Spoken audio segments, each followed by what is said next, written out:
কোরআন শরীফের মধ্যে সূরা নিসার ভিতরে এসেছে, তোমরা যদি আমার নবীর কাছে আসো আর তোমাদের গুনার ব্যাপারে আমার রাসূলকে দিয়ে সুপারিশ করো, ফাস্তাগফিরুল্লাহ, আল্লাহ পাক কোরআন বলে আমি তোমাদের ক্ষমা করে দেব।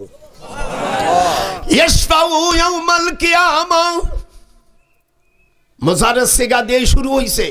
ইয়াশফাউ ইয়াউমাল কিয়ামাহ সালাসা, কিয়ামতের ময়দানে তিন শ্রেণীর লোক সুপারিশ করবে। ওয়াল আম্বিয়া, আম্বিয়ারা, ওয়াল উলামা, হক্কানি আলেম যারা, তারা এই বাটপাল না। হাদিস শরীফের মধ্যে আসছে যারা চরিত্রহীন এদের ইলমের কথা ইবনে মাজার মধ্যে আসছে 224 নম্বর হাদিস, মূল ইবনে মাজার 20 পৃষ্ঠার হাদিস।